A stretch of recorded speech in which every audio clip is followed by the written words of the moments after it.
Abroad में कोई किसी से बात नहीं करता। मैं ये बात इसलिए कह सकता हूँ कि आपके भी रिलेटिव वहाँ होंगे, फ्रेंड सर्कल्स आपके होंगे। क्योंकि मैंने आपको बोला था मैं डॉक्टर्स की ही इंश्योरेंस करता हूँ maximum. Doctors are my customers mostly. तो अभी एक यहाँ बेंगलोर में कोई हॉस्पिटल है प्राइवेट, वहाँ पर 4 5 6 doctors they came back from other country, है ना। उनकी प्राइवेसी रखने के लिए मैं ये भी नहीं बताऊंगा वो किस कंट्री से थे, सम वेस्टर्न कंट्री। तो एक डॉक्टर बोली कि आई वॉज फेड अप। मैंने कहा क्यों डॉक्टर साहब, why you have come, you came that in front of you the other gyno she has come back, साइकेट्रियर हैज़ कम बैक, सभी एक ही जगह से वापस आ गए हो यूके से। I will tell you UK से, उसमें क्या बुराई है, मैं उनका नाम नहीं ले रहा हूँ।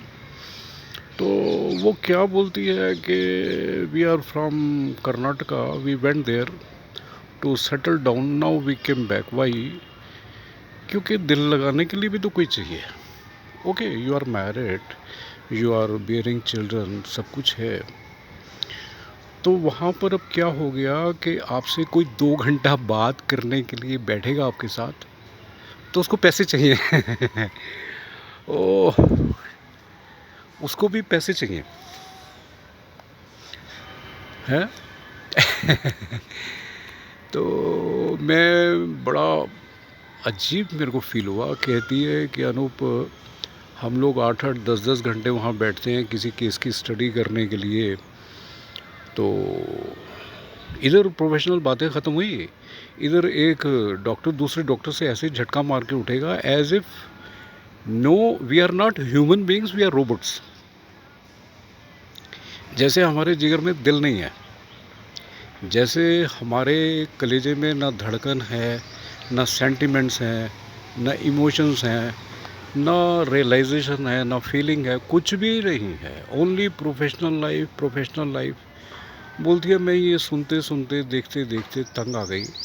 कई बारी चाहा कि सामने कोई डॉक्टर है उसके साथ बैठ के चलो कॉफ़ी पी लेते हैं, थोड़ी सी इधर उधर की बातें हर कोई करता है।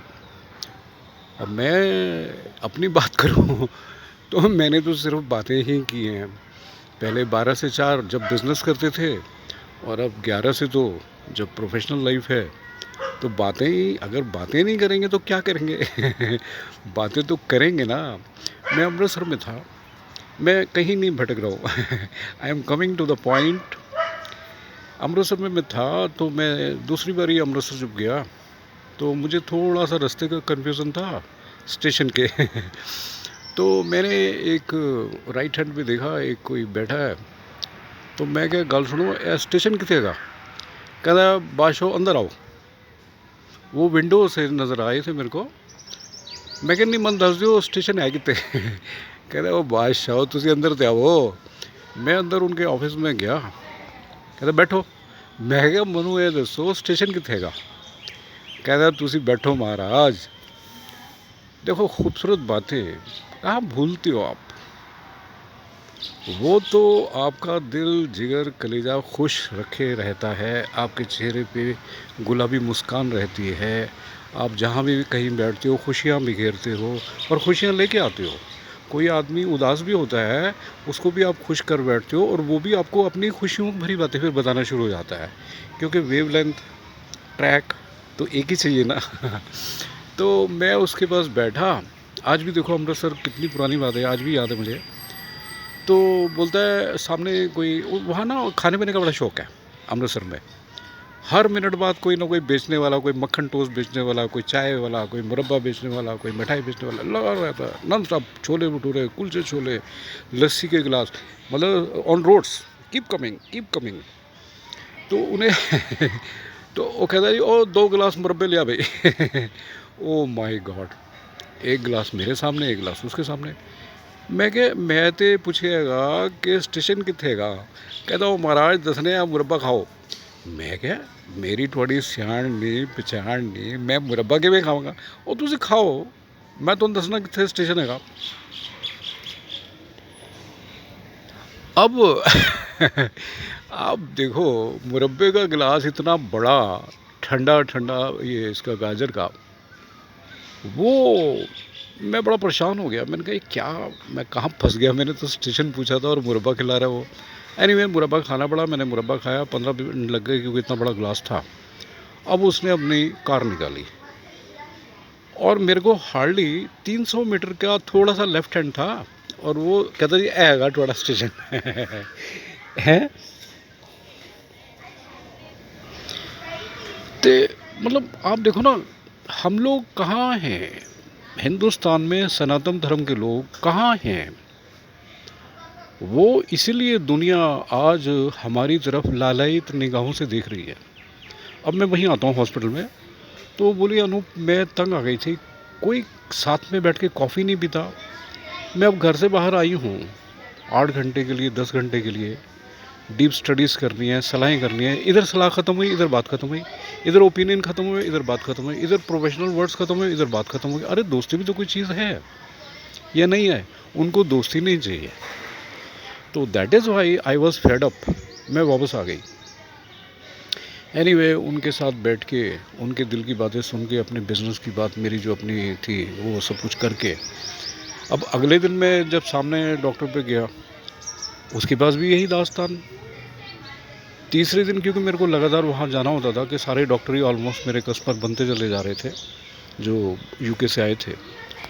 तो थर्ड, फोर्थ, फिफ्थ सभी ने एक ही बात बताई कि nobody has interest to talk, nobody has interest to talk है। अब वक्त ये है कि वेस्टर्न कंट्रीज़ में मैं अभी तक नहीं गया हूँ, मेरे सारे वैसे रिलेटिव्स वहाँ पे हैं। उनको अगर किसी से दोस्ती, जैसे यहाँ हिंदुस्तान में तो ये मेरे को सुनने में आया है कि अगर आपको शादी में आपके घर के रिलेटिव अगर आपसे खफा हैं, दोस्त खफा हैं, आप कैसे भी है, तो आप बाराती जो लोग हैं, जो शादी में जाने वाले लोग हैं, वो भी आपको किराए में मिल जाएंगे। यहाँ तो मेरे को पता लगा है। उस तरह से फॉरेन में आपको 2 घंटे का पेमेंट देके अपना कोई फ्रेंड टाइप आप उसको बुला के बातें कर सकते हो, है। If this is the world, then where the world is going? That is why those people who were settled down in other countries other than Indian, and they are Indian, they are coming back. क्योंकि जो प्यार, जो मोहब्बतें इधर हैं वो कहाँ हैं। एक हल्की सी 1 मिलीमीटर की स्माइल कर दी और ये दिखा दिया कि आई एम वेरी बिजी। मैं दूसरी बात ही नहीं करूँगा। हाय भी ऐसे करी जैसे मुसीबत आ गई। हेलो करना भी एक मुसीबत हो जाए अगर, तो इट इज़ है। तो मैं उस हॉस्पिटल में फिर से आ रहा हूँ, मैं मतलब उस हॉस्पिटल में इतने दुखे दुखे बेचारे वो आए थे। मैं जब वहाँ पे गया, उन्होंने मेरे साथ इतना टाइम गुजारा और सब ने एक ही बात बताई। मैंने कहा वो जो सामने डॉक्टर आई हैं वो भी यही बात बोल रही हैं, आप भी यही बात बोल रही हैं, आप भी यही बात बोल रही हैं। ओ माय गॉड, क्या हो गया। पैसा पैसा पैसा पैसा। तो ये किसी को सिर्फ पैसों वाली ज़िंदगी अच्छी लगती है, मुझे तो नहीं अच्छी लगती। मैंने तो सारे अपने वो मुकाम तय किए हुए हैं, मेरे को उन मुकाम से आगे नहीं जाना। Relaxed life is always preferable for me, to मी।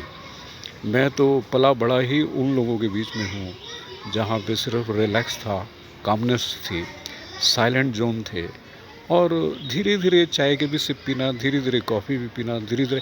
मेरा बेटा खाना खाता है 45 मिनट में, 1 घंटा में। जब वो रेस्टोरेंट में इधर खाना खाता था, जब वो इधर हॉस्टल में, तो हॉस्टल का जो ऑनर था वो मेरे को बोला कि आपका बेटा 1 घंटा, सवा घंटा, कभी कभी पता नहीं कितना कितना टाइम लगाता है, सब खाना खा के चले जाते हैं। तो इसमें बुराई नहीं है। I don't see anything bad, anything, everything you are doing anything. किसी के साथ बैठे हो, किसी से बात कर रहे हो, है, जी से तो बात करो यार। I am busy, I am busy, I am busy. अब मैं इससे कनेक्टेड बात बताता हूँ। जिस तरह से हमारे घरों का लाइफस्टाइल है, that is very good, that is very normal. कुछ भी अब नॉर्मलिटी नहीं है। मैं जब अपने 2 बेटों के लिए बहुएं लेने के लिए लोगों से बोला, I am Punjabi and I am sitting in between of Malayali, Telugu, Tamil, मैंने बताया था आपको, तो बड़ा मुश्किल सा हो रहा था। लेकिन वो मुश्किलें भी आसान हो गई थी, मेरे को भरोसा था बात बड़ी लंबी हो जाएगी। तो एक हमारे पंजाबी थे, तो वो बोलते थे, ओ अनूप तेरे पुत्रां दा तो विआह होया पिया। मैं जब भी उनके पास जाता था बात करने के लिए, वो यही बोलते थे कि तेरे पुत्रां दा तो विआह होया पिया। मैं क्या, मैं थोड़े को आया पुत्रां दा विआह पूछने वास्ते, की करा किधर जावा। मैं फिर अहमदनगर इधर है महाराष्ट्र में, वहाँ गया। कोई वेरी डिसेंट आदमी था, उन्होंने मैनेज कराया सब कुछ, और फिर 15 दिन में शादी भी हो गई।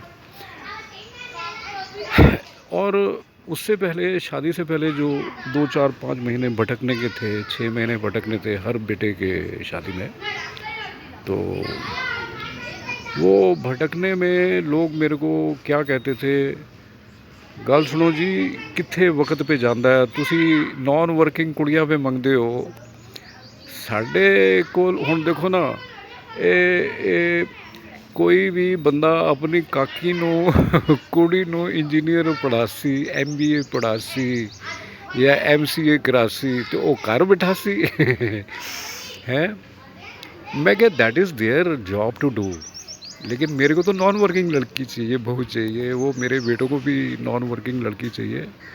तो बाकी के बीच की डिटेलें मैं बाद में बताता रहूँगा।